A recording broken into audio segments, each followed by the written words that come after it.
Jazz Berganzo, this is what's next, and I'm gonna let it speak for itself.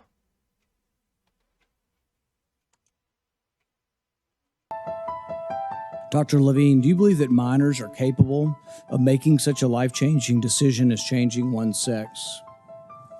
Well, Senator, thank you for your interest in this question. Transgender medicine is a very complex and nuanced field with robust research and standards of care that have been developed. Will you make a more firm decision on whether or not minors should be involved in these decisions?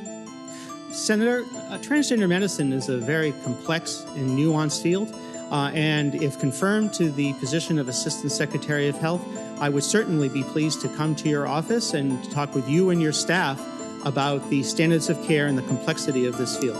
Allowing biological males to compete in an all-female sport deprives women of the opportunity to participate fully and fairly in sports and is fundamentally unfair to female athletes.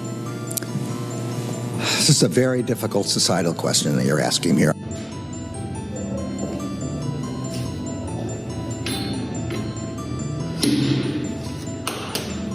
What about religious exemptions?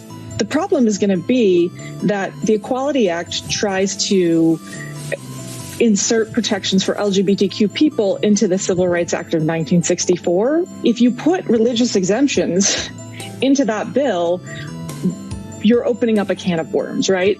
I think there's a growing awareness that,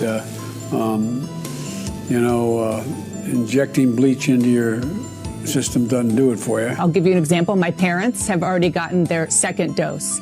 They're fully vaccinated. Does that mean it's okay for them to spend time with their grandchildren who obviously have not been vaccinated? What's your recommendation?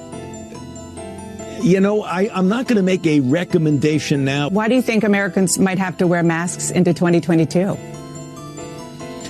Because it depends on the level of dynamics of virus that's in the community. There are things, even if you're vaccinated, that you're not going to be able to do in society.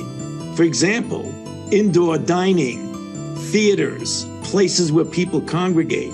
That's because of the safety of society. This is not kids being kept in cages. This is kids. This is a facility that was opened that's going to follow the same standards as other HHS facilities.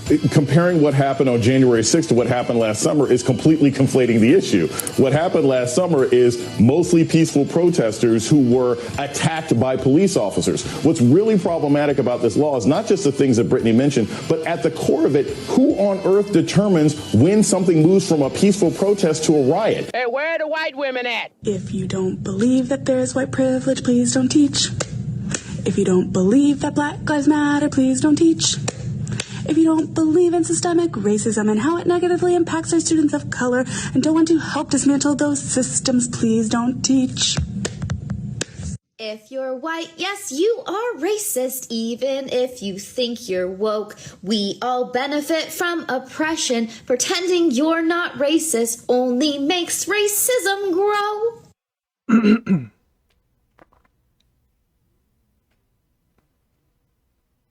No words. No words.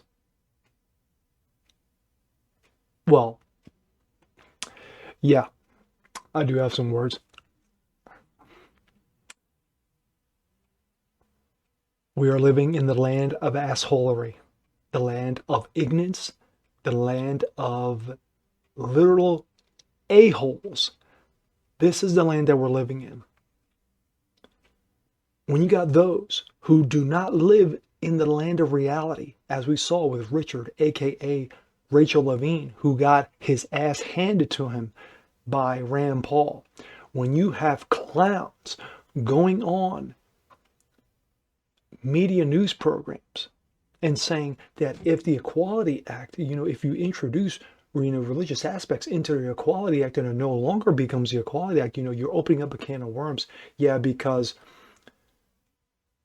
installing reality would not be a can of worms. Installing reality is reality. When you are a male pretending to be a female, you're not living in the land of reality, folks. You're living in the land of a-holery. That's where you're living in. And then when you have another clown who basically says, "Well, last year, there were peaceful protests last year, as